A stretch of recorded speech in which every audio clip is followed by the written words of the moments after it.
Good afternoon, everyone. Welcome to the third session of the SLE training series titled Score Scales, featuring Dr. Mike Kolen. My name is Stella Kim, and I'm one of the co-chairs of the SLE with Jamie Malatesta being another co-chair. I will be introducing our speaker today and facilitating the session. If you have any question during the session, please type your question into the chat box or hold it off until he opens up the Q&A session after his presentation. Before we begin the session, let me give you a brief introduction to Dr. Kolen. Dr. Michael Kolen is a professor emeritus in educational measurement and statistics at the University of Iowa, where he was a professor from 1997 to 2017. He received his doctorate from the University of Iowa in 1979, his MA from the University of Arizona in 1975, and his BS from the University of Iowa in 1973. He served on the faculty at Hofstra University from 1979 to 1981, and he worked at ACT from 1981 to 1997, including being director of the Measurement Research Department from 1990 to 1997. Dr. Kolen co-authored 3 editions of the book Test Equating, Scaling, and Linking, Methods and Practices, published by Springer. He also published numerous articles and book chapters on various topics in educational measurement and statistics, including test equating and scaling. Dr. Kolen was president of the National Council on Measurement in Education, NCME, is past editor of the Journal of Educational Measurement, and was founding editor of the NCME book series. He is a fellow of Division 5 of the American Psychological Association and a fellow of the American Education Research Association. Dr. Kolen served on the 2014 Joint Committee on the Standards for Educational Psychology and Psychological Testing. He is currently a member of the 2025 NAEP Reading Framework Update Technical Advisory Committee.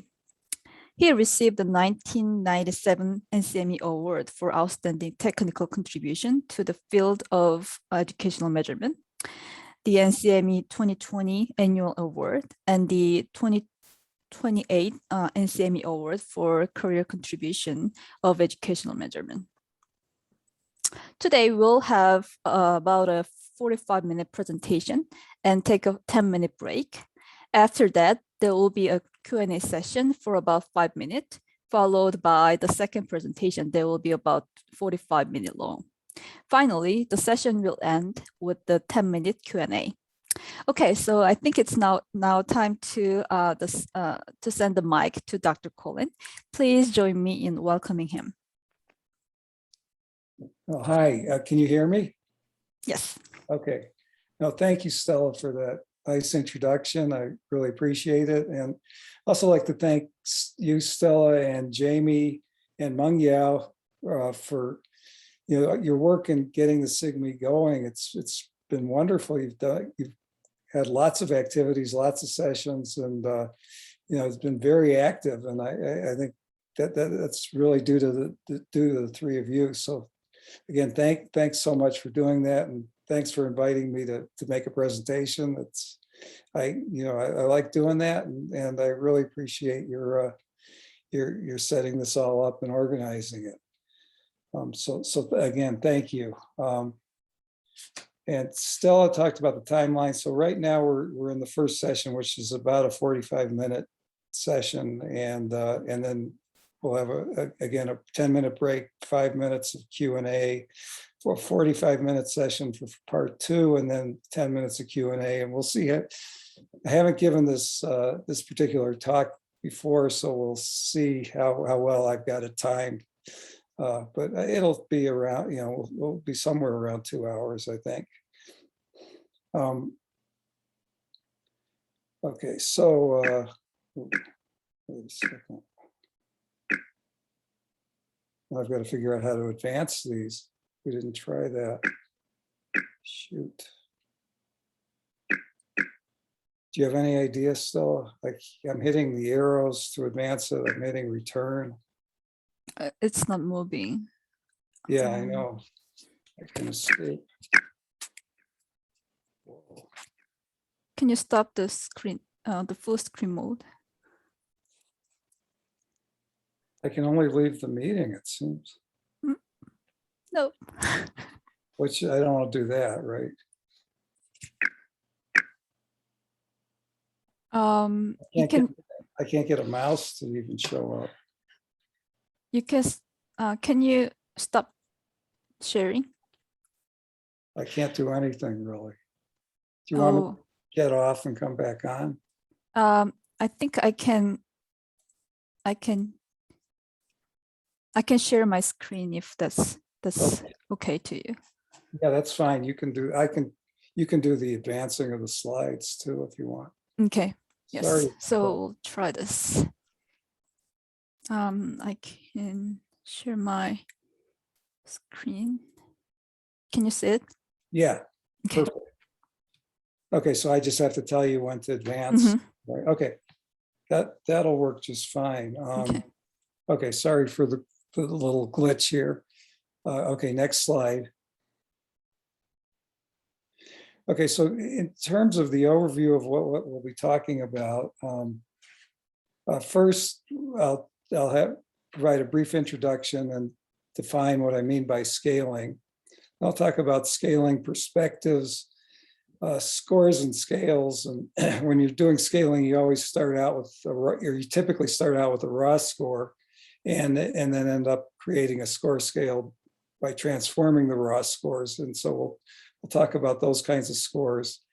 Then I hit what I think is kind of the meat of this presentation, and that is incorporating information.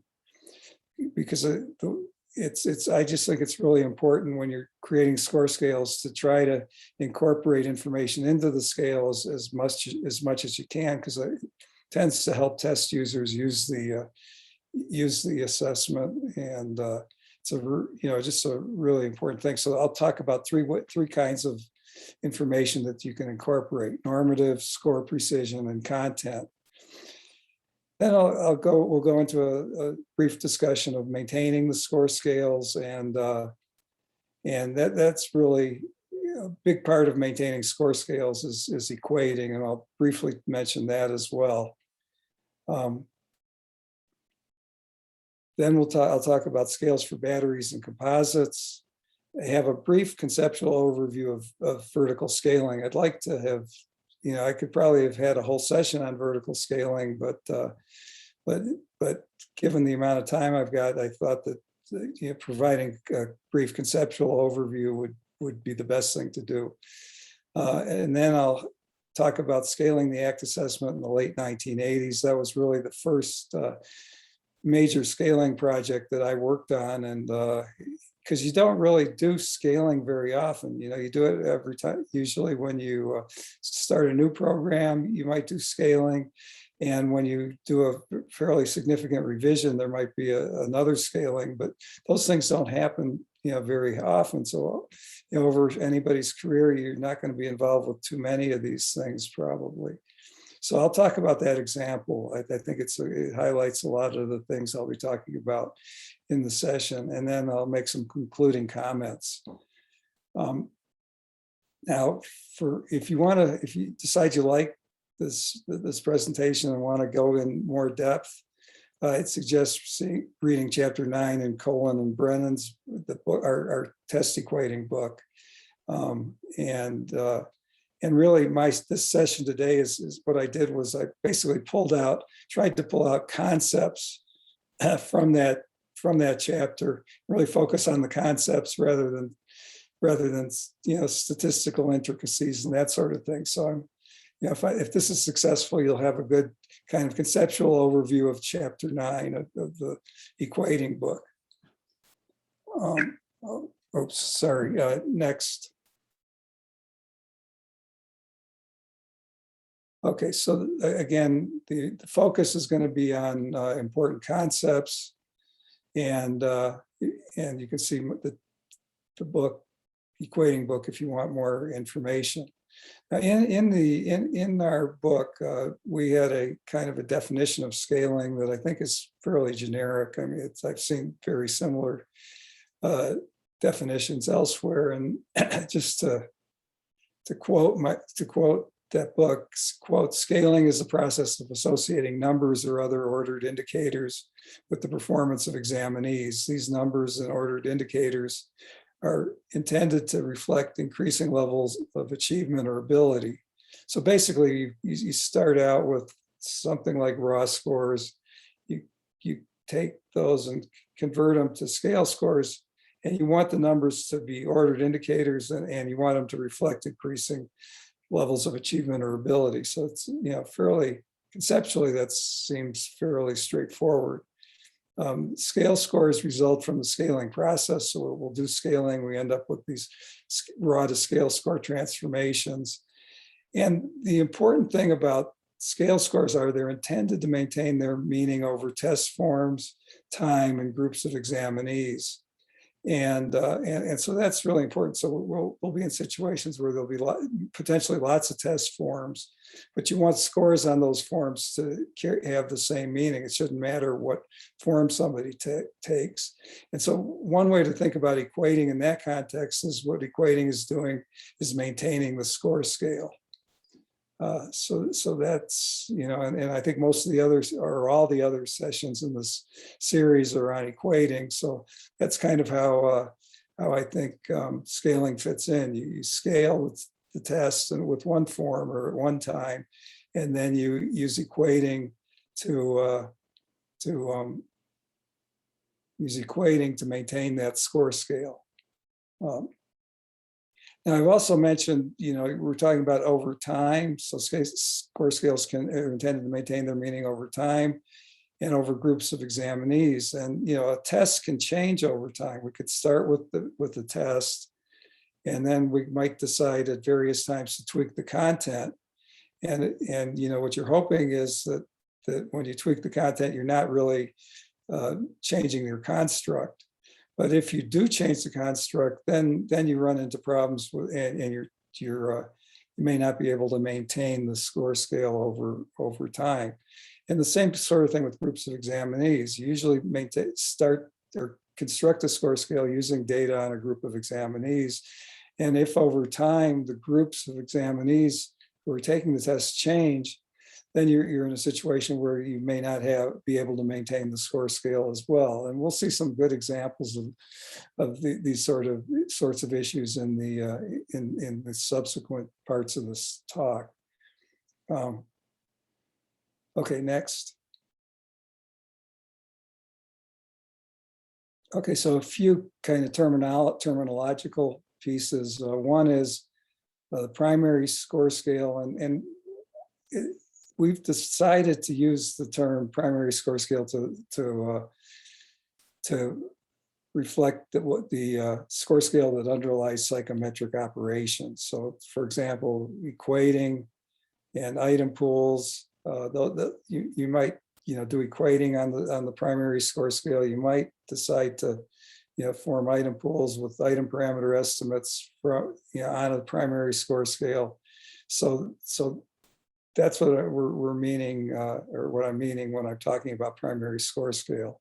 And it really, you usually try to create, when you're creating the primary score scale, you want to incorporate some sort of meaning into the scores, usually as much as you can to help test users, make use of the score scale. But you can't, you generally can't put everything into a score scale. So you may need other auxiliary information, and that's where we get to the auxiliary score scale. So, for example, percentile ranks for various groups could be thought of as auxiliary score scales. You could have, and so there's all sorts of things that could qualify. The third kind of thing I wanted to define was test battery, and test batteries are typically developed. There'll be a lot of potentially lots of different tests, but they'll all be created at the same time. They may be normed on the same group of people. And so there's some kind of comparability when you do that, when you form a battery that way, there's some kind of comparability that you're building into the battery score scales for the battery. So for example, if we had an English and a math test that were part of a battery, you could look at the normative comparability of scores. In other words, you could talk about strengths and weaknesses. So if we constructed the English and math tests to basically have the same score distributions in terms of scale scores, then if somebody scored higher in English than math, you'd actually say, their higher score in English indicates that's a strength compared to the lower score on math. So you can talk about strengths and weaknesses. And being able to do that in some circumstances is really helpful. And it gives you something, you can do some things that you couldn't do otherwise. The other thing test batteries do is facilitate development of composite scores. And we'll talk about how they do that a little later in this presentation. Okay, next. Okay, in terms of scaling perspectives, there are a lot of different ones out there, but I'd say they fall into two categories. The first category is the psychometric model-based perspective. And when we talk about this perspective, the focus is really on fit to a psychometric model. And what that means is, you really sit down, try to figure out, we want to use this model, we're going to use it to develop the test. You're going to eliminate items that are poorly fitting, maybe, and so it really, you can focus your whole scaling and development on, from a perspective of a psychometric model. And if you look in the Roche literature, I mean, they talk about eliminating poorly fitting items. And they also talk a lot about defining what's required to have an interval scale. And I think one of their main criteria seems to be that the additivity of item and person parameters makes a scale interval, or at least contributes to that, along with all the fitting to a psychometric model. So that's one perspective. The other perspective is what I refer to as the usefulness-based perspective.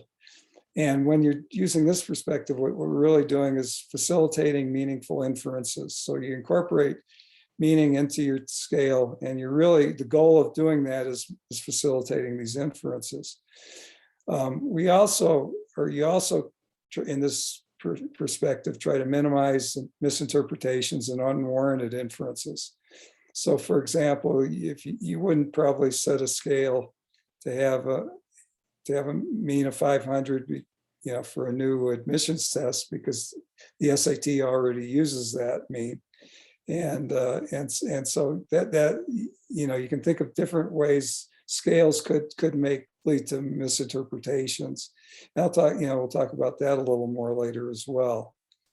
With usefulness-based scaling perspective, at least when we're talking about achievement tests, you really let the test content drive the test construction. So the focus is really on coming up with good descriptions of content, maybe through tables of specifications or other similar things, and that's what's really driving the test construction. You'll have statistical specifications as well, but you tend not to eliminate items because they don't fit a model.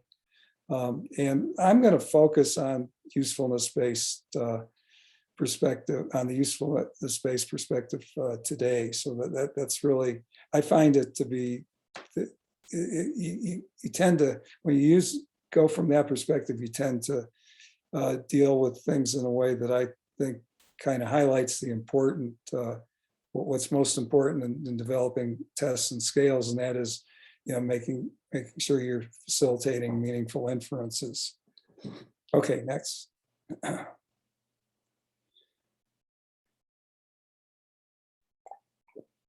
Okay, so I've got a few examples listed here, and these are just to kind of kind of or make you guys think about what it is I'm talking about today. And so I've got some what I refer to as incorporating usefulness-based information examples. So the first one, I'm going to set a scale of tests in a battery to be normalized. So I'm going to normalize each of the tests, and so they have a mean of 50 and a standard deviation of 10.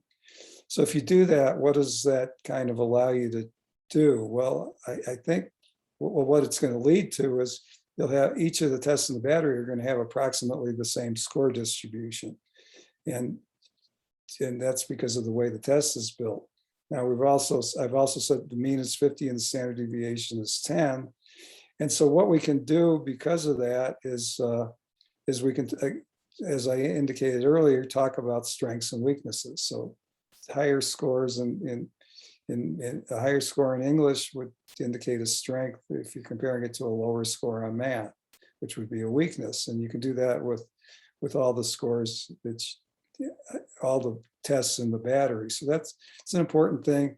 Now, the one issue there is it only provides useful information if the norm group is important for test interpretation. If the norm group was representative, was a nationally representative sample, that might be, then this kind of strengths and weaknesses could be very useful. If your norm group that you used to develop the test, the scale was some kind of haphazard group that happened to take the test at a particular time, then these strengths and weaknesses really are only with respect to that particular group. And if the group's not very meaningful, the strengths and weaknesses aren't going to be very meaningful either. So that's one example. Okay, let's go to a second example. Set the scale to have 20 integer scale score points. Well, for a lot of tests, that's not very many scale score points. Usually, at least for large scale tests, you tend to get, quite a few raw scores. So, maybe 40, 50, 60, something like that. And if you set the scale to have 20 integer scale score points, then you may be losing information, information, and the score, you may actually be making the scores less precise. And so that's one thing to be careful about. You don't want to lose precision if you don't have to.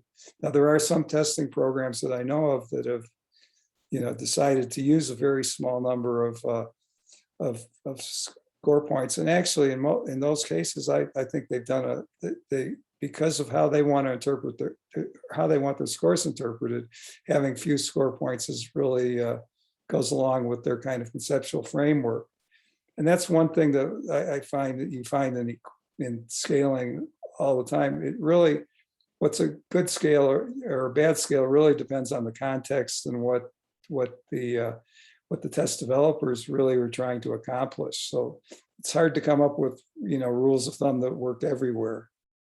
So anyway, but 20 integer scale score points for lots of tests seems to me to could potentially lead to a loss of reliability or precision.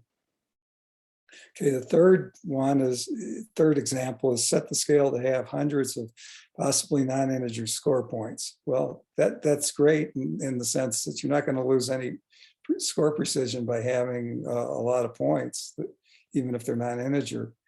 On the other hand, examinees or other test users, if you were to do that, the examinees or other test users would, could possibly think, well, here's a score for one kid, here's a score that's slightly higher for another kid. Slightly higher score indicates higher achievement of that better scoring kid, even though compared to the standard error measurement, those 2 points are indistinguishable. And so, it's probably better not to, you don't usually see hundreds of possibly non-integer score points on a scale very often, but, sure, somebody could make a good argument to do that. But I think from my perspective, it can create a lot of interpretational issues if you have a lot of score points like that. But anyway, but again, there's no hard and fast rules here. The fourth example is set the scale so that the proficiency is a score of 50. So that could work nice. You got a nice round number for associated with your proficiency level. So that's good. I'm not sure about using a 50 and from other perspectives. People might decide to confuse that with 50% correct or percentile rank of 50. But anytime you do scaling, you run the risk of some having people do some interpretations that aren't quite accurate. Mainly the thing is test developer really needs to then make sure that whatever they do, they're going to do things that'll keep people from misusing the tests, the scores. And you could do that with supplemental materials pretty well.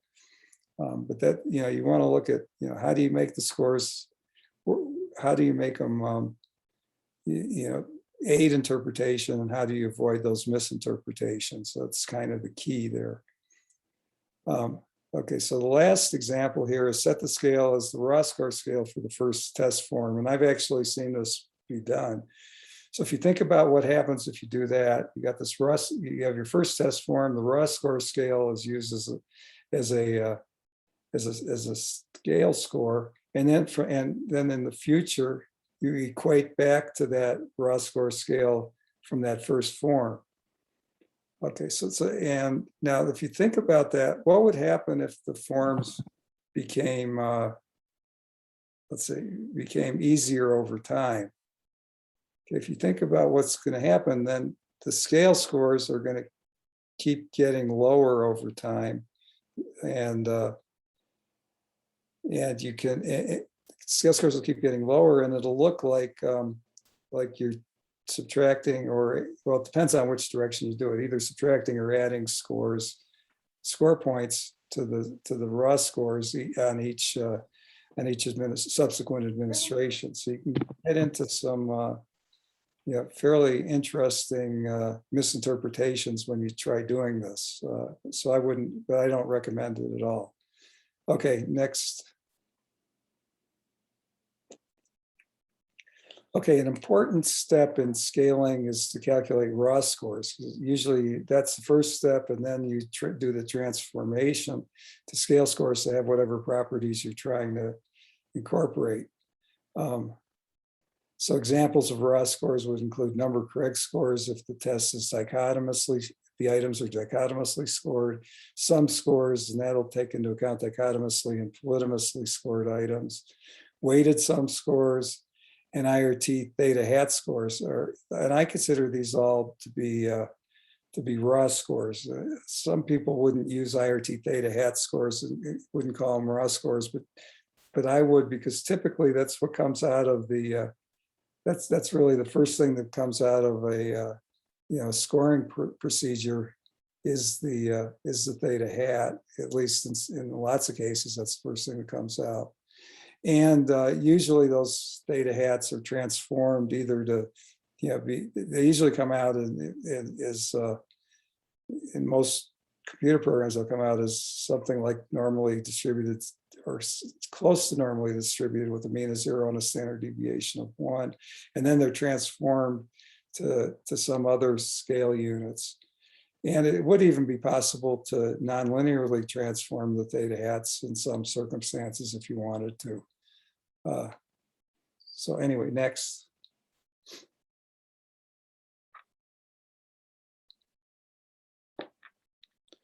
Okay, so now I'd like to talk about or continue with incorporating normative information. And so let's talk specifically about how you might do that. So we'd administer the test to a group of examinees and obtain raw scores.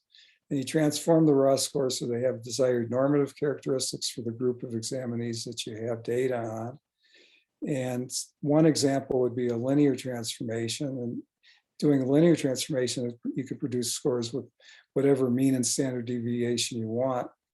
And so you can come up with the scale scores with the property of what their mean is and what their standard deviation is.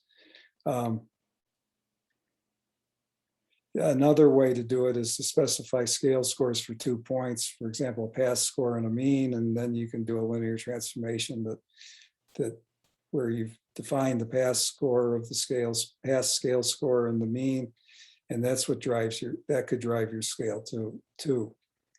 Now, if you want to get fancier and do a more drastic transformation, you can use nonlinear transformations. And with those, you can actually come up with a desired mean, standard deviation, and distributional shape. So you can really control everything about those score distributions. So one example would be a normalized score. And in order to do that, it's actually fairly simple. You just find percentile ranks. You do an inverse normal transformation of the percentile ranks divided by 100. And then you transform the scores to have a desired mean and standard deviation. Now, one type of normalized score are T-scores, and they're normalized scores with a mean of 50 and a standard deviation of 10. And they've been in the literature for a long time. Another one are Stanines, and they have a normalized scores with a mean of 5 and a standard deviation of 2. Now, in both of those cases, you generally calculate the scores and then round to integers to actually get the raw to scale score conversion. Okay, next. So here's a kind of an example of incorporating normative information with and normalizing scores. Let's look at. Okay, so in the first graph, we've got just a raw score distribution. And if you can see the bottom or the horizontal axis, you can see that the scores go from 0 to 24. So it's a fairly short test. And if you look at the distribution, it clearly is not normal. It seems to be skewed to the left. And it's got a bump around 9. And so it's really not very normal looking. Now, to do the normalization, I basically followed those 3 steps that were on the previous slide, and basically followed that process and normalized the score. Now, if you look at the distribution, even of the normalized score, it looks closer to normal than the raw scores. But in this case, it doesn't really look normal.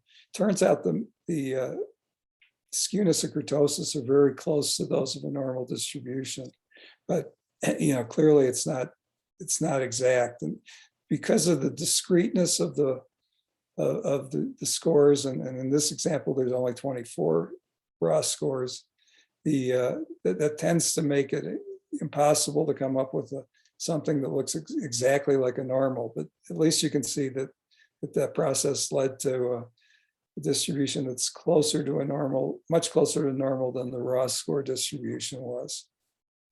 Okay, next. So just kind of as discussion, incorporating normative information helps score interpretation by providing normative benchmarks, for example, a mean of 50, by allowing for comparisons of scores across tests in a battery, and by facilitating computation of meaningful composites. So those are all really, can be very powerful things to do in terms of score interpretation. Now, however, the effectiveness of incorporating meaning depends on the importance and stability of the norm group. So, for example, if you have a nationally representative sample, that can be very helpful, especially if you think that the sample or the population is pretty stable over at least a reasonable amount of time. But if you have user samples, then where the sample is kind of haphazard and doesn't really, it's not very important, then the normative information that you put in the scale may not be that helpful either. So, again, it really, you say, is it good to incorporate normative information? And the answer is always, it depends. And in this case, it certainly depends on how representative and important the sample is that you use to construct the score scale. Okay, next. Okay, so the next type of information I wanted to talk about in terms of incorporating information is score precision. And we talked a little bit about this already, where we're talking about the number of score points that you might have. That's kind of getting into the score precision information. And generally, it's the number of distinct score points will influence the score precision or reliability of the test. If you have too many, then test users are going to attach significance to score differences that are small relative to the standard error of measurement. If you have too few score points, you'll lead to a loss of precision. So we saw that in that earlier example. So what you need to do is balance these competing concerns whenever you're developing a score scale and trying to think, is precision, do I want to maintain all the precision I have, or do I want to, come up with use fewer score points because it may lead to less confusion or misinterpretation on the part of the examinees. So it's something you're balancing all the time. And interestingly, there's a couple of rules of thumb that have been around for many years. In the test equating book, we talk about them in a lot of detail. Here, I'll just briefly talk about them. But one is Kelly's rule of thumb, which was put together by Truman Kelly quite a while ago. And he basically he says you should use integer score scales such that an approximate 68% confidence interval could be found by adding and subtracting 3 scale score points from an examinee's scale score. So that's, there's a lot packed into that sentence, but basically it's a way of coming up with, using this process, it's a way of coming up with the number of scale score points you might want on a particular test. Lindquist had a somewhat different rule of thumb. He said use integer scores such that an approximate 50% confidence interval could be found by adding and subtracting 1 scale score point from examinee's scale score. So these are two, they're similar conceptually, but they do lead to some different answers. The thing that you need to look at that drives the scale score points in these 2 rules of thumb is actually the reliability of the test. And so if you have a reliability of the test, you can actually, there are equations that you can use to tell you how many score points you should have.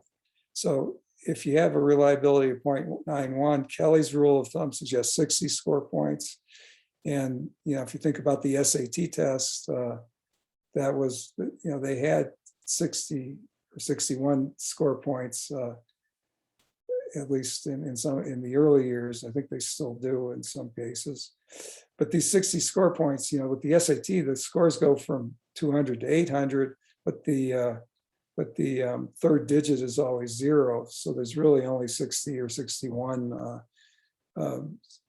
score points with the SAT. And then Lindquist's rule of thumb suggests 30 score points for a test with a reliability of 0.91. And that's generally what you'll find with the two different rules of thumb. One will lead to about twice as many score points as the other one.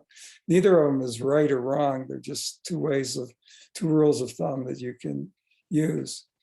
Now, interestingly, with Lindquist's rule of thumb, he basically used that when he developed the Iowa Test of Educational Development, which was a high school achievement test battery.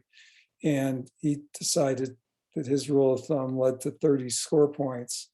And then ACT, when they actually got started, they linked their score scale to the ITD score scale and added a little bit of top to it. So their scores went from 1 to 36. But the basic idea, was to use Lindquist's rule of thumb to come up with the number of score points. And you can do that. Again, as I said, all you need is the reliability of the tests in order to do that. Okay, next slide. Now, there's another way that I like to think about incorporating score precision, and that has to do with conditional standard errors of measurement. And so this will be a little bit of a digression, but then we'll get back to exactly what do you do when you're trying to construct a score scale. So, okay, for number correct scores, conditional standard errors of measurement are larger for scores in the middle and smaller for scores at the end. So that means that for number correct scores, there's an inverse U pattern in terms of the relationship between test score and conditional standard errors of measurement. So that's for number correct scores. Now, if you look at normalized scale scores and the IRT theta scale, conditional standard errors are typically smaller for scores in the middle and larger for scores at the end. So so what you have there is a U-shaped pattern. So just transforming from number correct to normalized scale scores or to IRT totally flips the pattern of conditional standard errors of measurement. And so that's kind of an interesting finding, and then we'll get into how that might or might not affect test score interpretation. Okay, so now let's talk about one other transformation, which is one that I came up with, or we came up with when we didn't come up with it, but we adapted it from other things in the literature that actually makes these conditional standard errors nearly equal along the score scale. And that's the arc sine variance stabilizing transformation. And you end up with nearly equal conditional standard errors if you use that. A little bit of history, the arc sine, it's been around for a long time. The first place I encountered it would have been in biostatistics, because in biostatistics and medical kinds of things, proportions are very often the data that you're using. And so to do a lot of statistical methods where the proportions don't have equal sampling error across the proportion scale, you tend to get like number correct scores, you tend to get the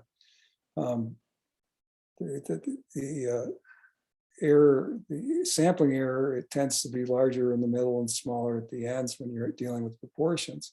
So because of that, they ended up using the arc sine transformation quite a bit. It just made it so that you had your sampling error was pretty constant along the proportion score scale, and it helped with helped where if you had concerns about not having equal sampling error, you could use the arc sine. The arc sine was also the other place I encountered it was in Bach and Jones' Scaling Methods book, and they have paired comparison type scaling, and they use the arc sine transformation to stabilize sampling distribution of proportions as well. So it had been around for a while. We just kind of thought, well, why don't we apply this to or think about applying it to score scaling as well, and or to score scales. And so that's kind of how we ended up doing that.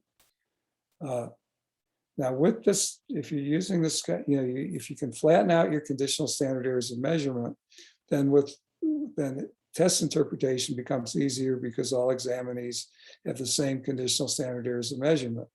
And it actually, this transformation was used with the ACT assessment and with the most recent SAT. So it has been used. So it doesn't work for every situation, but it does have this nice property that you end up with conditional standard errors that are flat. So you really only have to report one conditional standard error to test users. You don't have to report different conditional standard errors at different score points or score ranges. Okay, so if you look at the next slide, here's just an example where of these kind of transformations. Now, in this case, linear transformation. So we've got true scale scores at the on the horizontal and conditional standard errors of measurement on the vertical axis. And if you look at what I've got in the graph, linear is actually, it's a scale score that was found by linearly transforming the raw scores to come up with scale scores. As you can see, the curve for linear is it's lower at the extremes and higher in the middle, and that's just the same as it would have been for the number correct, or right, same as it would have been for the raw scores. Now, nonlinear was, we actually used to do the nonlinear, we used the arc sine transformation, and you can see the arc sine transformation, it doesn't perfectly flatten out the conditional standard errors, but it does a pretty good job of doing it. And so that's kind of what you typically see using the arc sine transformation, is something close to equal along the score scale. Next slide. Okay, and this slide is kind of the same data as the first two slides, but with this slide we computed or did a normalizing transformation, or as I referred to earlier, a t-score. And you can see when you use a t-score or a normalized transformation, then you get smaller conditional standard errors in the middle and bigger ones at the end. So we flipped the raw score pattern and to get and end up with this when we do normalization. Okay, next. So anyway, that's kind of so you can incorporate score precision information by choosing certain numbers of by using a certain number of score points, and by, if you want to, flattening out the conditional standard errors by using an arc sine transformation.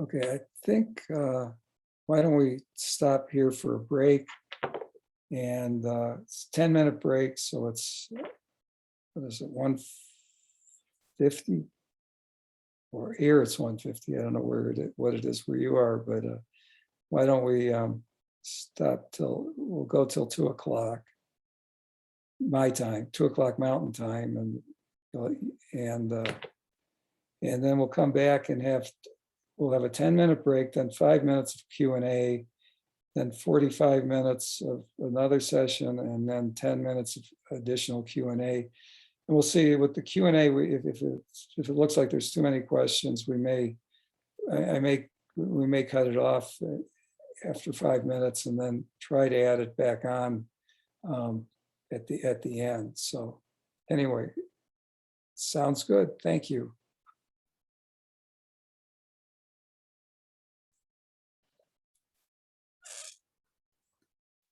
So if you have any questions, please type your question into the chat box, or just unmute yourself and just ask the question.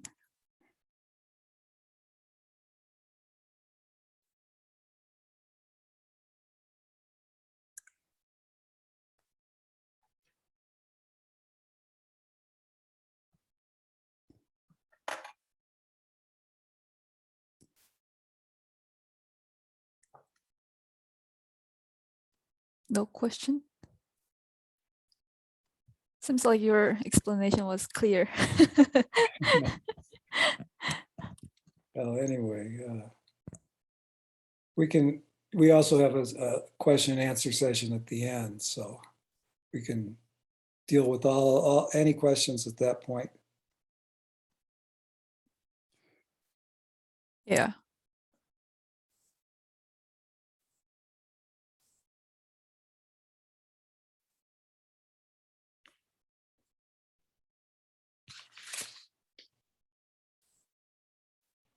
Okay, thank you, Stella. So I guess we're back on.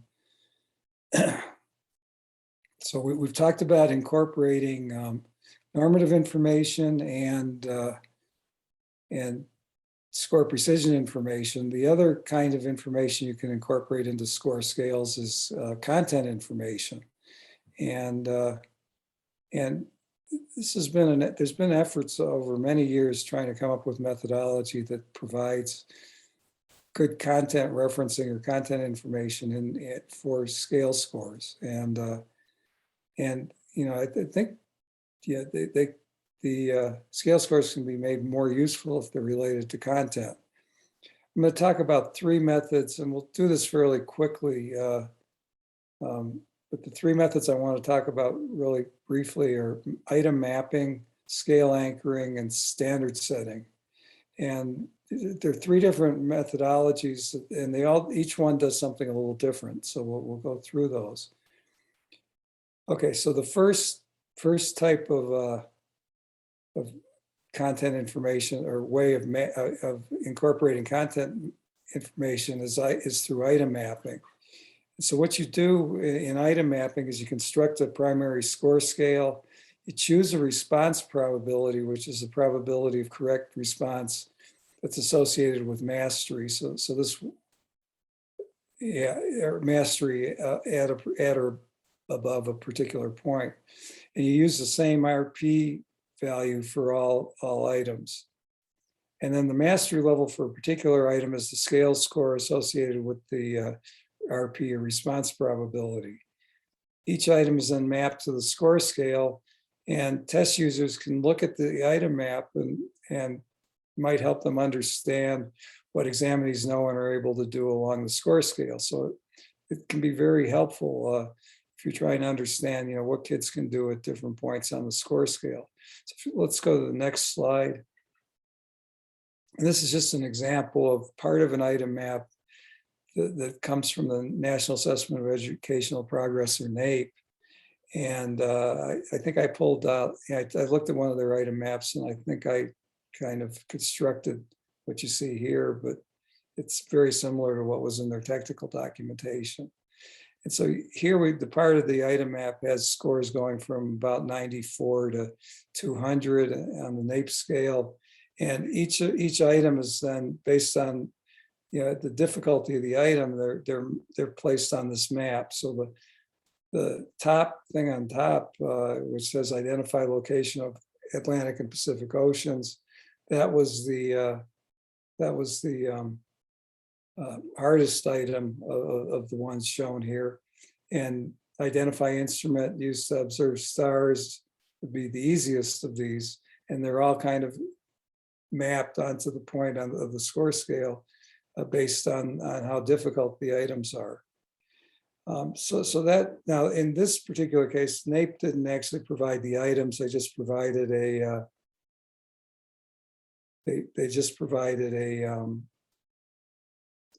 a brief description of what the item was that was mapped to that particular point. So anyway, that's item mapping, and again, it can provide useful data. Okay, next slide. The next thing I wanted to talk about was scale anchoring, and the goal here is to provide general statements of what examinees know and are able to do at a selected set of scale score points. So usually what's done here is you select a set of points, often equally spaced. So these are points on the score scale. Then you develop an item map. And then subject matter experts look at that item map and look at items that are, you know, near that particular point that you're interested in, and they review the items that map at that point, and then develop general statements that represent the skills of examinees scoring at those points. So basically, you're taking some points on the scale and trying to come up with a descriptor that describes what kids know and they're able to do at that point. In this process, it's also assumed that examinees know and are able to do all of the skills at or below a given score level. Okay, so that, again, these are, you have different points on the scale, and you end up with a description of what kids can know and can do at those points. Okay, next. Okay, the third one way of incorporating content information is to use standard setting. And in standard setting, judges are provided with a statement of what competent or proficient examinee knows and is able to do. So in standard setting, you're actually starting out with the description of what the kids can do, or the examinees know and can do, and then you're going to try to find what score on the score scale is consistent with these statements. In order to do this, there's a number of systematic standard setting procedures that one could use to collect the information from the judges.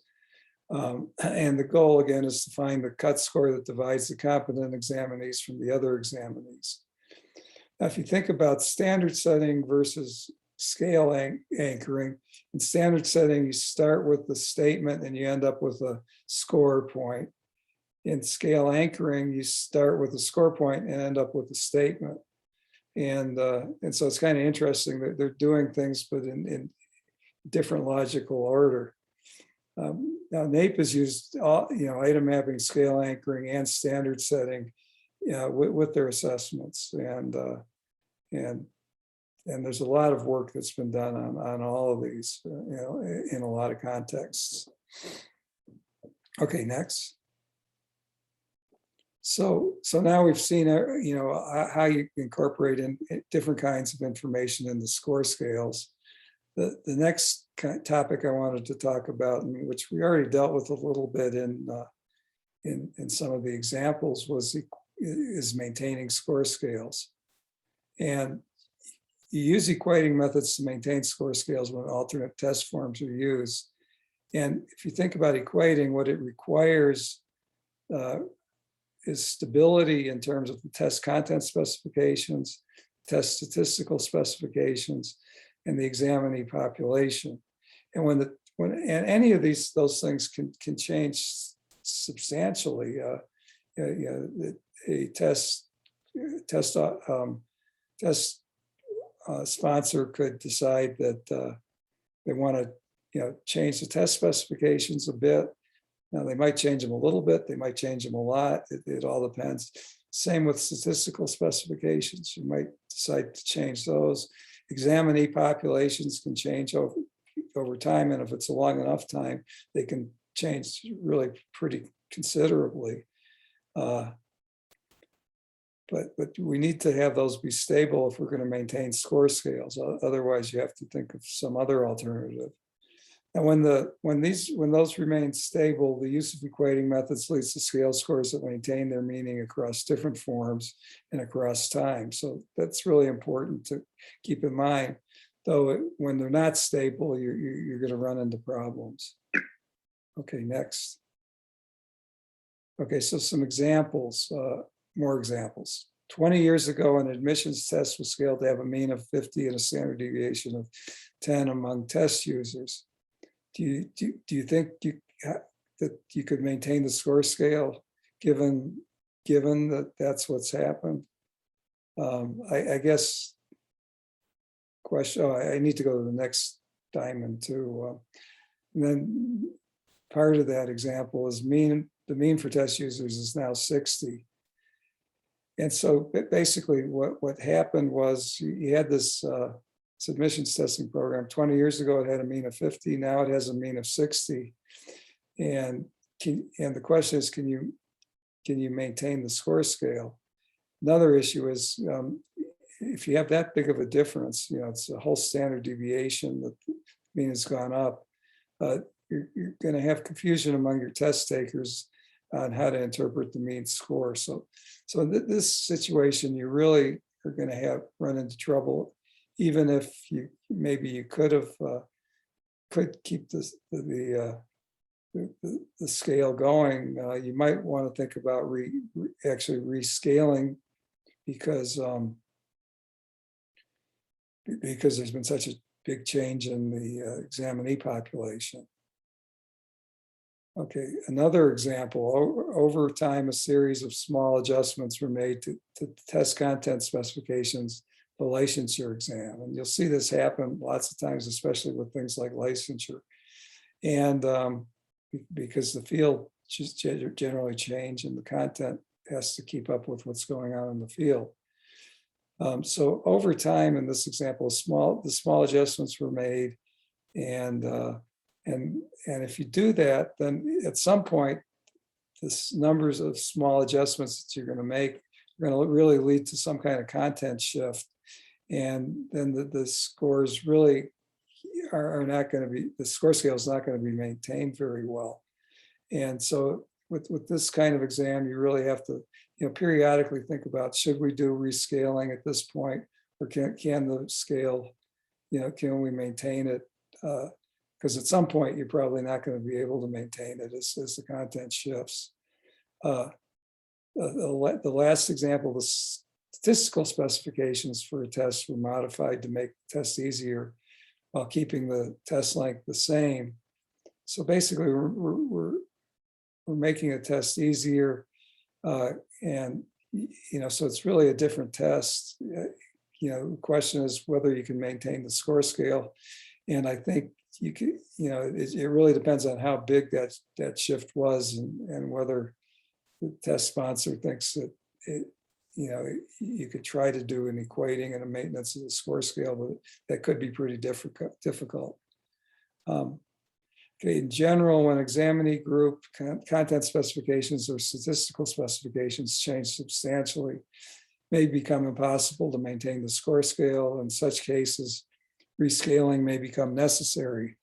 And in general, rescaling should be at least considered periodically for most tests that have been around for a while. So, that's a really important issue for testing organizations, is when do we need to do a rescaling, because it's a major change and a major disruption often. Okay, next. Okay, now I'd like to switch a little bit over to talk a little bit more about test batteries and composites. So batteries contain tests in various areas with separate scores in each area. And so an example, all tests in a battery are normalized and scaled to have the same mean and standard deviation using a nationally representative group of norm group. How can strengths and weaknesses be assessed? We really covered that already. Basically, given how the battery was put together, and given the importance of the norm group, you can directly talk about strengths and weaknesses by just comparing scores on the different tests in the battery. And I've got another question. Could examinees' strengths and weaknesses be accurately assessed if scale scores are not for the tests have same means and standard deviations, but are not normalized? And it's a good question. The issue is, how similar would the distributions be? If they might not be normalized, but if the distributions, the scale scores are pretty similar from one test to the next, you could probably use the test to look at strengths and weaknesses. If they're really different, then you may be in trouble. It may not work well. Next question, could examinees' strengths and weaknesses be accurately assessed 5 years from now? Well, to answer that question, you have to think, has the norm group changed or not? The norm group is pretty stable over those 5 years. You can probably still do examining strengths and weaknesses. If not, you may have to come up with another solution to doing strengths and looking at strengths and weaknesses. And one of the possibilities is kind of embedded in this last question, which is how could percentile ranks be used to assess strengths and weaknesses? Well, you can always, if you have percentile ranks for, say, this group that existed 5 years after the scale was set, you might be able to use just percentile ranks to look at strengths and weaknesses rather than the scale scores. So that's always a possibility anyway. Okay, next.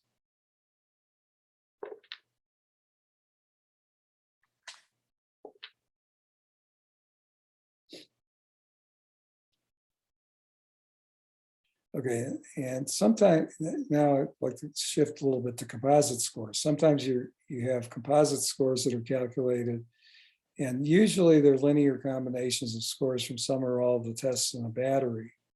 If the composite is the sum of scores on different tests, score scales for the tests are scaled so the distributions are the same.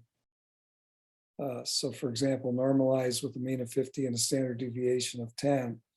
And if the correlations among the scale scores for the pair of tests are the same, then the scores would contribute equally to the composite. So there is one way that scores would equally would contribute to the composite in the way that you might want.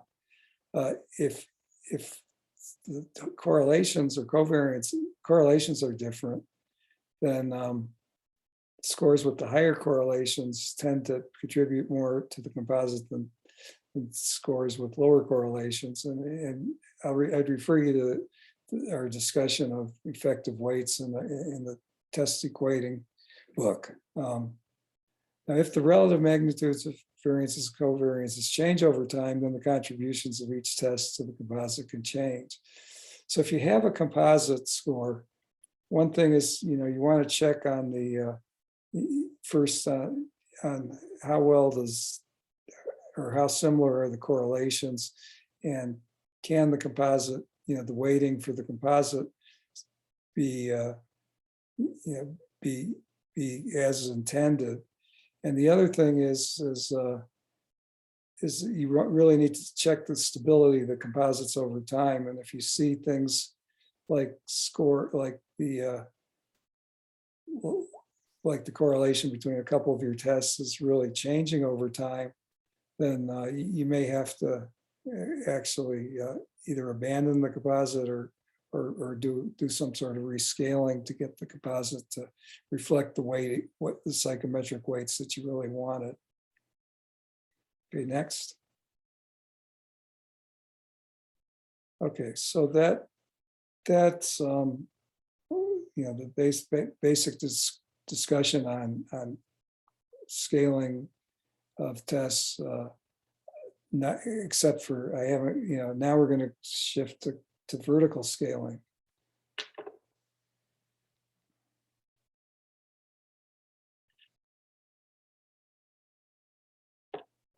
Okay, so in vertical scaling, scores on tests of different difficulty but are intended to measure similar constructs are placed on the same scale. And vertical scales have been used with grade level achievement tests and college admissions tests, and probably other tests as well. Vertical scaling is intended to facilitate the assessment of student growth from one year to the next on a common scale. And so let's consider a grade level achievement test in which a different level test is used in each of grades 3 through 8. A third grade examinee would be given a third grade test, which is much easier than the 8th grade test given to the 8th grader. Using a vertical scaling method, the 3rd and 8th grade scores would be reported on the same vertical scale. So we have one scale, and all the grade level tests from 3 through 8 are going to be on that scale. So that's the situation we're in. Okay, next. Now, in order to do vertical scaling, one important component of that is to have a data collection design. And there's a lot of different design variations that have been used with vertical scaling, and probably even more that could be used. I'm going to talk about two of these here. And the first one is a scaling test design.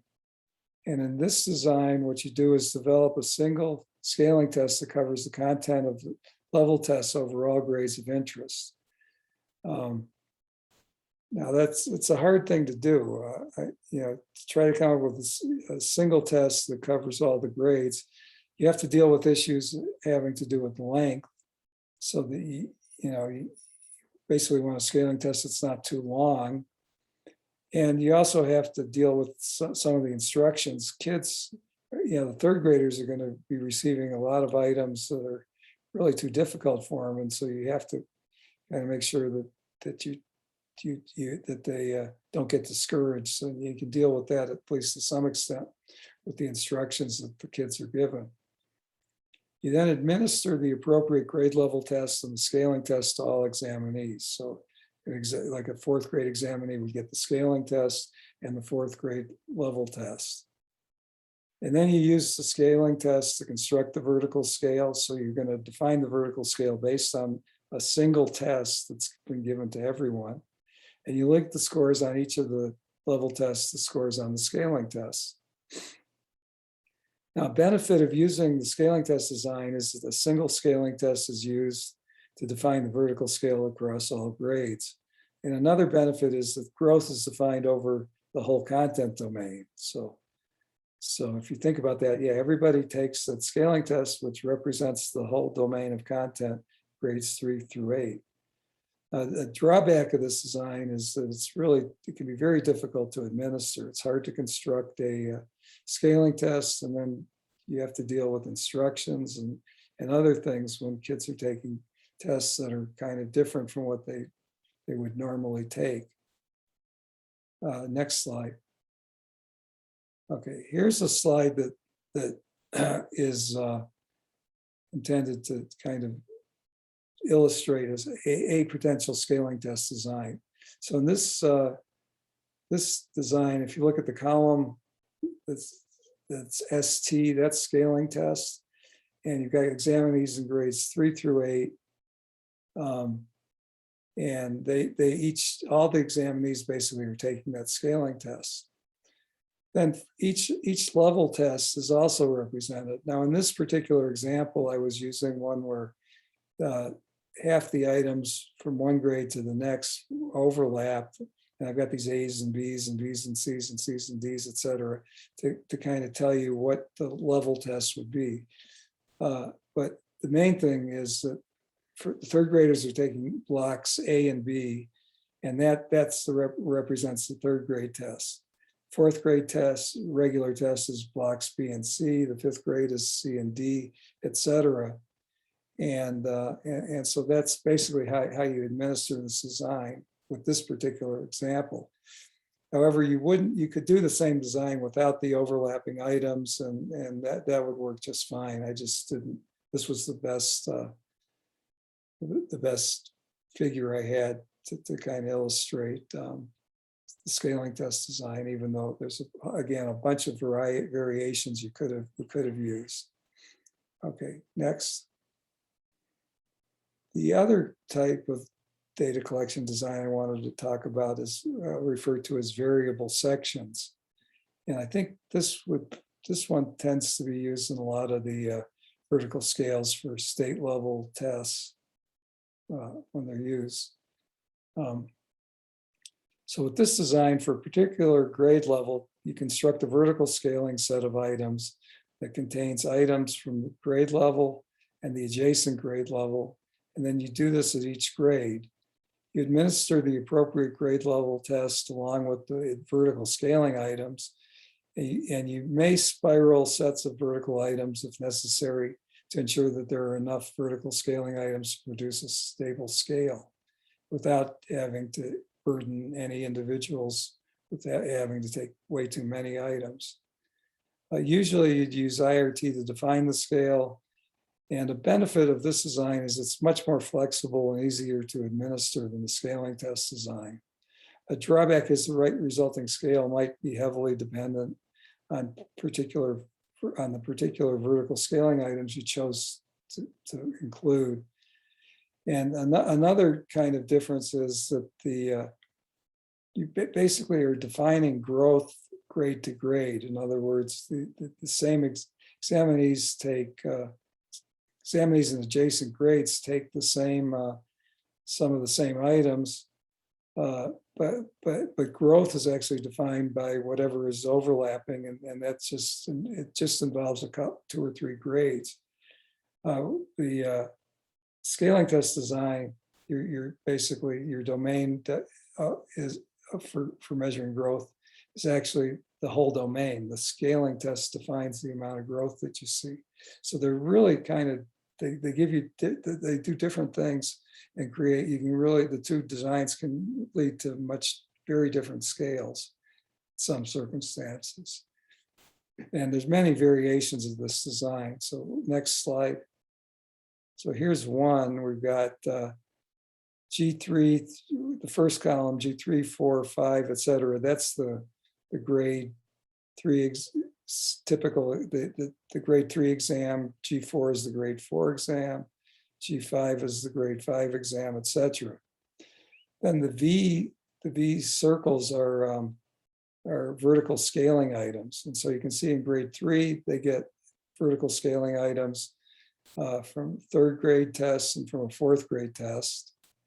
The grade 4 items, grade 4 they get grade 3 item vertical scaling items, grade 4 vertical scaling items, and grade 5 vertical scaling items, and et cetera, until you get to grade 8. Now, growth in this case is really being defined by whatever is common between 2 grades. So if you look at grade 4 and grade 5, the vertical scaling items that are common or that overlap are grades 4 and 5. And so those are the ones that are actually, those items are what define growth. Is how growth's defined from 4th to 5th grade based on this data collection design. So, you know, you want to keep that in mind when you're thinking about, you know, which design to use and how to, this design, there's a variety of ways to implement it. Okay, next.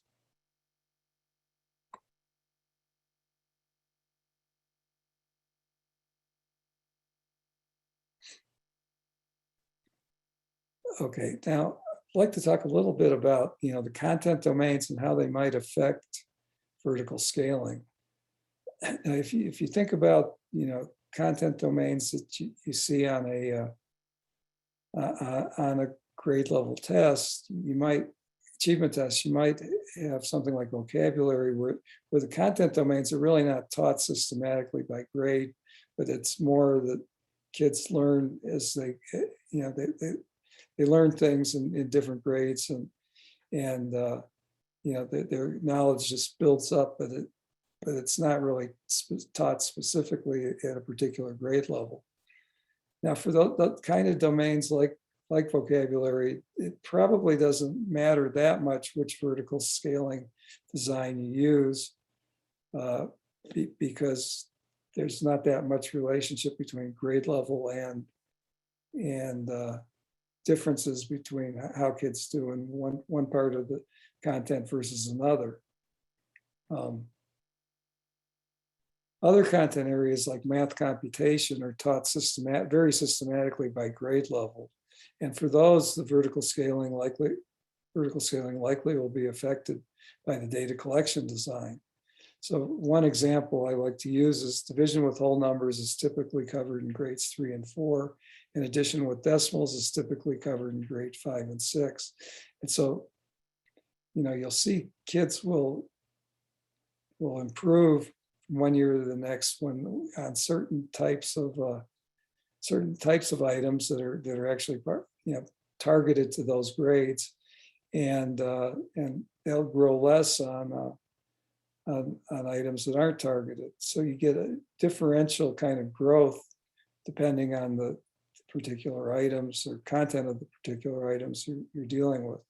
The other thing about this example is that I think is kind of interesting is I think a division with whole numbers is probably a lot harder than addition with decimals, and so but you know, the addition with decimals is covered in a later grade. So you can have all sorts of kind of interesting effects when you start thinking about how much growth do I have on different parts of my construct. Okay, so when items are your content is taught in various grades, the amount of growth is displayed from one grade to the next will depend on which items are vertical scaling items, or whether you use the scaling test. Okay, next. Okay, so a little bit more about vertical scales. limitations are in the range of scores. Okay, so you'll have a vertical scale. It'll work really well in in a certain range, but when you get too far out, you'll end up with scores that are not very accurate.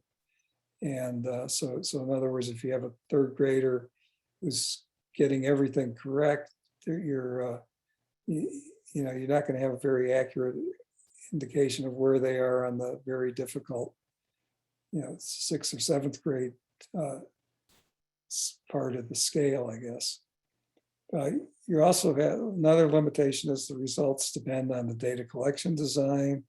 They also depend on the choice of vertical scaling items, and the results are dependent on the statistical methodology used. So so it's really kind of there are some definite limitations of these vertical scales. I mean, I personally think they're worth doing, but you have to keep in mind the limitations as well. The main benefit of vertical scales is they provide a direct measure of growth. So by looking at the score change from one year to the next. And, it's really the only way I know of where you can really do this. Okay, next. Okay, so I thought it would be good to kind of wrap up with an example of this, and I'm using as an example the scaling of the ACT assessment in the late 1980s. And this was really done by a group of us. I was one of them, but we had, I can name a few of the people you might recognize who they are, who worked on this, Bob Brennan, Deb Harris, Brad Hansen, and I think I'm missing quite a few others, but it was really a group effort. It took a lot of time. And basically what we were doing is trying to come up with, the ACT assessment had been essentially nearly totally revised. And we also wanted to, in addition to revise it, we also wanted to come up with basically a brand new score scale. And so that's what I'd like to talk about a little bit now. So ACT had 4 tests and they had subtests, and we wanted to rescale all of those. So the goals of the scaling were that the tests and the composite means were 18 with a range of 1 to 36. So that was one of the goals. Now, to get into the specifics, though, they're kind of interesting. So the mean was actually based on a nationally representative sample. We actually went out and conducted a nationally representative sampling of all the kids in I think it was 11th and 12th grade.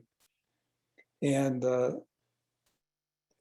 so that's what we did. We ended up doing that. And so the 18 is for a nationally representative group. It's not for a college bound group, which is actually what was usually the score interpretation typically was for a college bound group for ACT. We also, ACT decided to use a range of 1 to 36. Now, some of us thought that, well, because they wanted to basically use what they thought was the same score scale. And we tried to make some arguments that it would be better to do 1 to 40 because we wanted to add a top to the scale. Those arguments didn't really work. The other thing was the ACT scale score range prior to the rescaling was not really 1 to 36. It was 1 to 36 for math, but it was 1 to 35 for science, 1 to 34 for social studies, and 1 to 33 for English. And in this rescaling, we decided to make everything 1 to 36, which did create some nice symmetry. But it's interesting that I think the upper level management of ACT really thought we were doing that the range had always been 1 to 36. So interesting discussions there. Subtest means of 9, okay. Tests and subtests we decided would have approximately constant standard errors of measurement of 2 throughout the scale, and we wanted the composite score, which was the sum of the or average of the 4 scores, was the we wanted the standard error of measurement to be 1, and we were actually able to meet all those goals pretty well. Okay, next. The procedure we used was to fit the 4-parameter beta compound binomial strong true score model to each distribution. That was one that we had, a model that we had decided to use. We could have used IRT as well, though I think we developed the IRT methodology, which could have done that. We developed it after we did the scaling. The process that we followed results in estimates of the true score distributions, observed score distributions, and conditional standard errors of measurement. And we used the arc sign transformation to stabilize error variability. And then we rounded, truncated, and adjusted the scale scores as needed. And for the purpose of those adjustments was to cover this desired score range, to avoid gaps in the raw to scale score conversions, and to avoid having too many raw scores converting to a single scale score. Then we went and investigated the normative and measurement error properties of the scales to make sure that they were consistent with what we had, with our goals, and it turned out they were pretty much. Next slide. Okay, so that's the ACT example, and it was really quite an effort by a lot of us, and you know, probably one of the highlights of work that I've ever done. Okay, so concluding comments. Scaling is difficult. I think it's really difficult for a whole bunch of reasons. Some of those are because it affects test use. Okay, so test users are affected by the scale scores that you come up with, and it, you know, the particular choices one makes when they're doing the scaling can really affect what interpretations are made and what misinterpretations are made when people use the tests.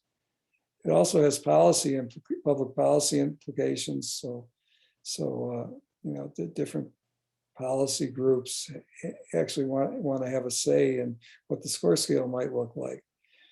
A third thing is all areas of testing organizations are impacted, and because they're all impacted, they also want to have something they want to have their input taken, for decisions regarding scaling.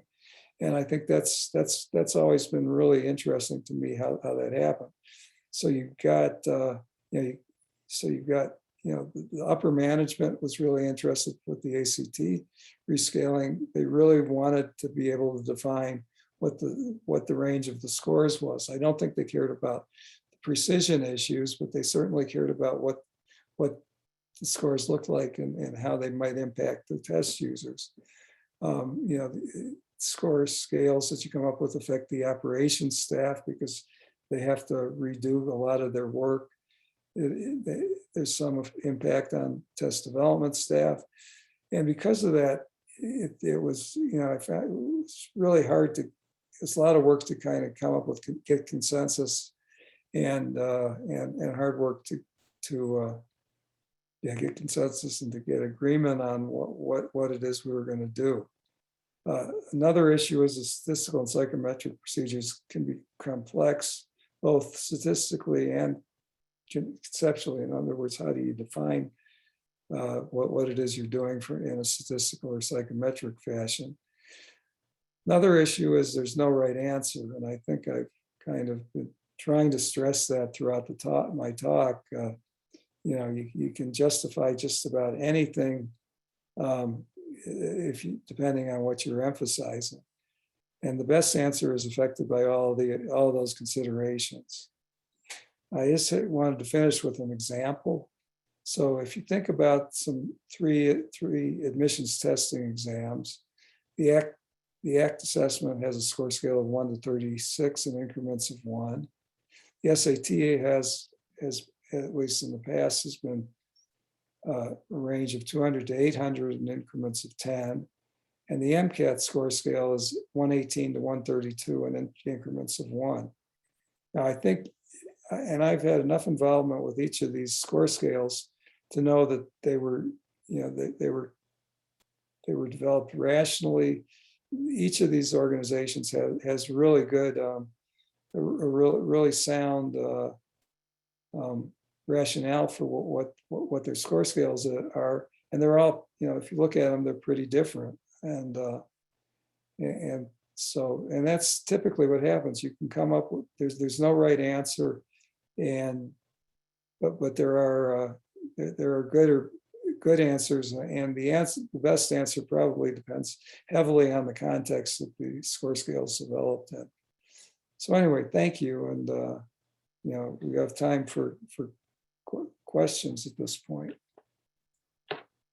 Yes, so I see there are 2 questions in the chat box. The first one is from Alicia Carter. Could one incorporate content information for a job knowledge test given to a very large number of applicants for a particular position? And she was referring slide 16. Okay. So I guess this one.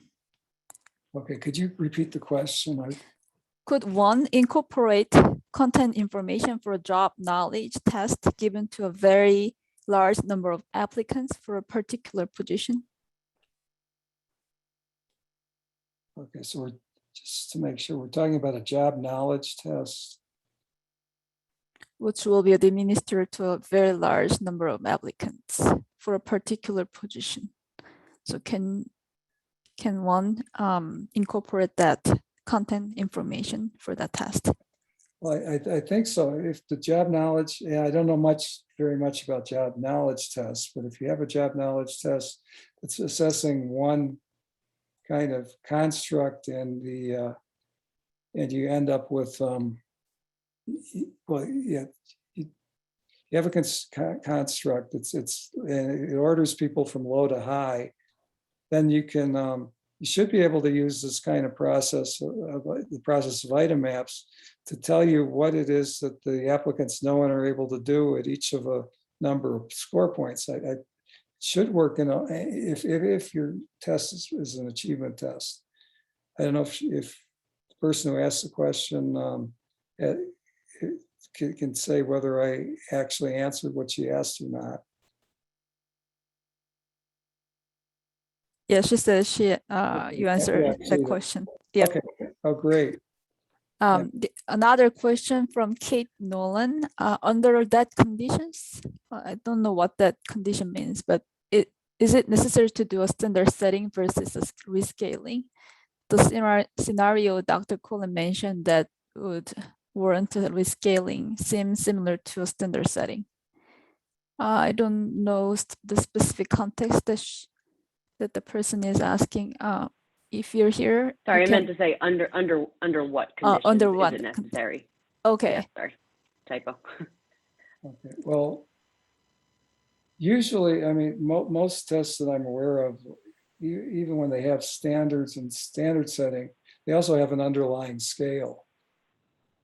And so I think, you have to think about whether whether that scale needs to be changed or not. Is the meaning of those scores the same or not? And so that's the question about the scale. So that now the standard setting, you do that, with a group of subject matter experts. And if you think there are problems with the standard setting, you may need to repeat it.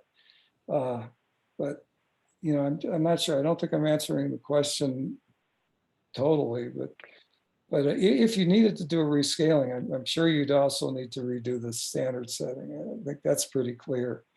But I could think of situations where your scale is just fine, but for whatever reason you think there were limitations to the standard set, were set, or the fields changed. I can think of all sorts of reasons why you might want to redo the standard setting.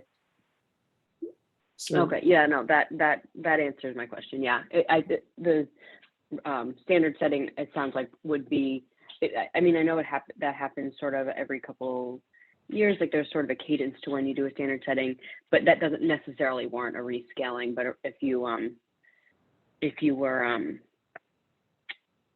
so like you could do a standard setting under sort of limited situations, but a rescaling is like a more right. intensive, something that you would need if there was like a problem with your scale, but not necessarily just some minor changes that could be a standard setting scenario.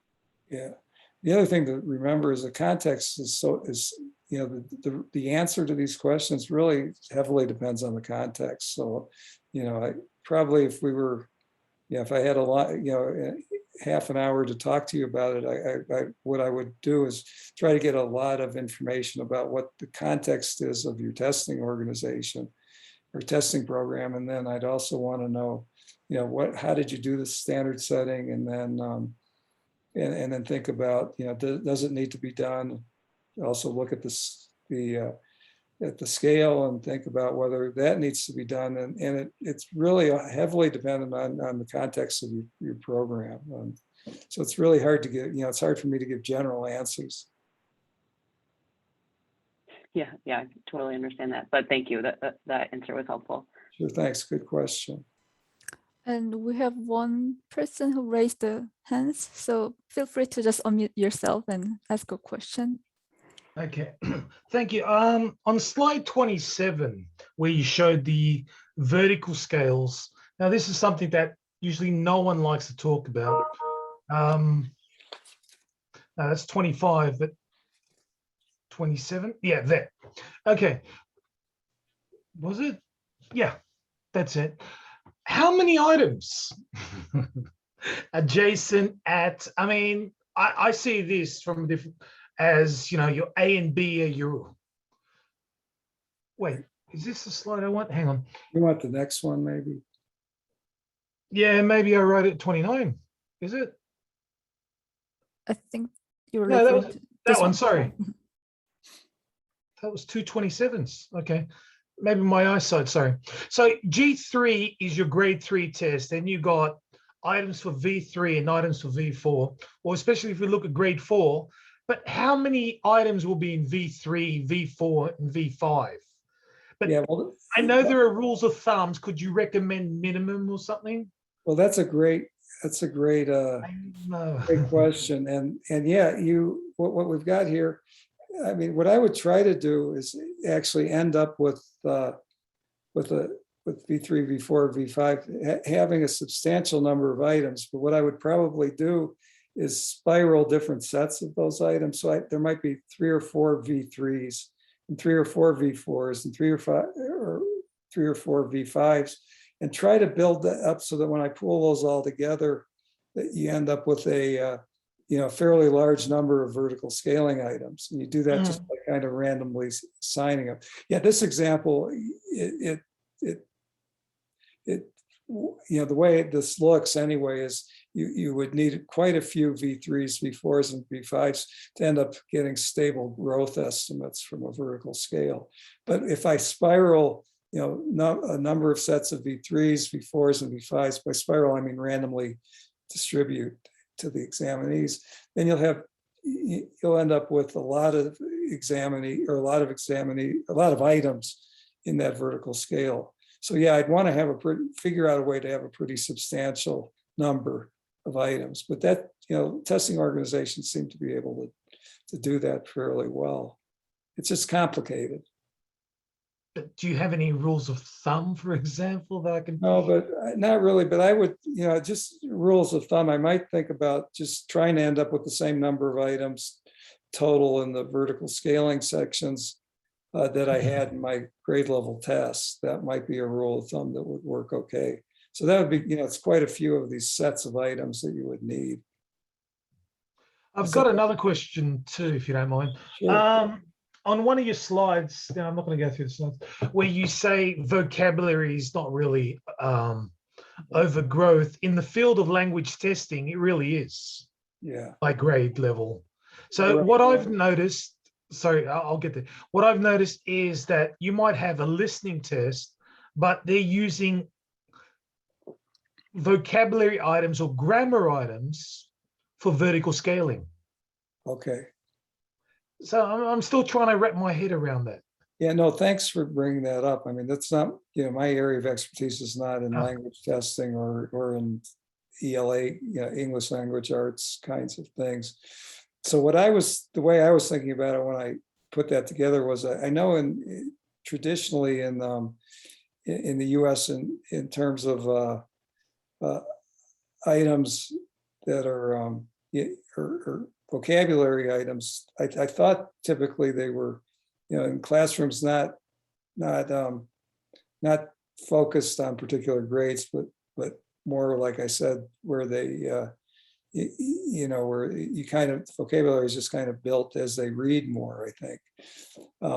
But that was, so I used it there, and I wasn't thinking, I was thinking about a grade level achievement test, not language testing kind of context. No. Sorry, that wasn't my question. That was my Okay. point. I mean, I can understand why you put it there. My point is, Okay. how do you use vocabulary items and grammar items for, whether you call it vertical scales or anchor items for equating, when to create, let's say, a listening test or a reading test? Can that be done with other things? Like for maths, can I use English? Can I use grammar for maths to scale? Yeah, well, what you want to do for your vertical scale is try to think about, what you're trying to represent, the whole content, the whole domain, Okay. in each of those grades. So that's kind of what I would focus on is, I want a good representation of all the content. Because the content that's in those vertical scaling items, that's what's going to drive my estimates of growth. And so I want it to be really representative. So that's kind of the general way I would look at any of these problems. Okay. Yeah. Because my point is that they're not using the content of the test. They're using another content. Like, you can make a claim that you need grammar and vocabulary to understand listening, and you can make a claim you need grammar and vocabulary for reading.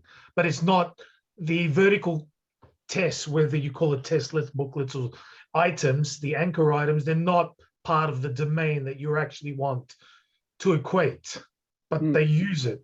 That was I just wanted your reaction on that. Yeah, no, I would always, I think whenever you look at these situations, you want to pay attention to, what is it that you're trying to measure, and you want that fully represented when you're talking about linking from one grade level to the next. So that's kind of a general thing. So, but thanks, that's a good question. And Okay, thank you. that made me think. Thanks. I have Thank a you. question. Oh, sure. Go ahead. It's very specific to my workplace. We have a test. We scaled it through linear transformation from the Rush logic score into a scaled score, and then apply and then round it to the increment of 10. But we saw some people just below the logic cut, but their rounded scale score meets the scale cut. So for those people, how can we handle it? Force them to round down instead of round up? Yeah, no, that's a good practical question. And I think I've seen different testing organizations do different things with that in those kind of situations. I can't, it's really hard to give you an answer that works, because it's really what you're doing is, it's more of a kind of an administrative rule or something like that you're trying to deal with. I can't think of a good psychometric answer to what's the best way to round. I've seen situations where testing company will decide, or test sponsor will decide, well, yeah, we don't want to run into problems where somebody is just below the cut score and they're rounded to another, they're rounded down and they don't pass because of that. So they'll make up rules to kind of, round up in under certain circumstances. I mean, what I would do, or what I prefer doing, is just, coming up with raw to scale score transformations and then using those rounded scale scores as my score. But and then make all my decisions based on that rounded scale score that you come up with. But that just because I think that's a good thing to do. I haven't seen, I've seen it in some testing organizations and on some tests, and others will try to round up or do something like that. And as long as you can, you clearly describe what you're doing and you try to make a case for what you're doing. As long as you do that, I think you're probably okay.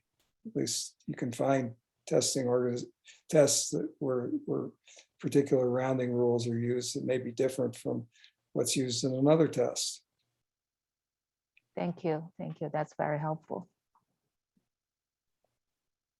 Any other question? Seems like it's almost 5 here in Eastern. So we have one more question. Oh, so yeah, so that's just a comment from Team Moses. So he said, hi, Dr. Kolen, I'd appreciate hearing your thoughts on where the theory and the practice of scaling is heading. Good question, Tim. Thanks. I'm not sure. I think most of the basics that I talked about here, I think there's fairly good consensus in the field that's the way to go. That what I was talking about is probably pretty good representation of the field, I think. However, there are, I think the one place in what I did where you'll get some discussion and disagreement would be, what do you do with concepts of equal interval scales? How do you use, how does that fit in? And I think I'd like to see a better conceptual development of that. Hopefully, Tim, you've already figured it out, but because I think they're important questions that we haven't really solved them, and I'd like to see that. But that's more of a, it's more theoretical. And what I was focusing on here was more, trying to talk about, practically what it is you do when you construct score scales. I mean, it's going to be really interesting to see where things like item response theory and other latent variable models, where they move, how they deal with score scale issues. I think that's really important, and I don't think enough work's been done there either. So if you're doing an IRT scale, how do you decide how many actually rounded scale score points do you have, or do you want to do that? And so I can see, I don't think the IRT literature kind of is meshing completely with the more practical literature that's developed over a long time. But I think that would be a good thing for somebody to kind of tackle. So anyway, I guess that's, at least right now, that's all I can come up with. But I don't know, where do you think it's going, Tim?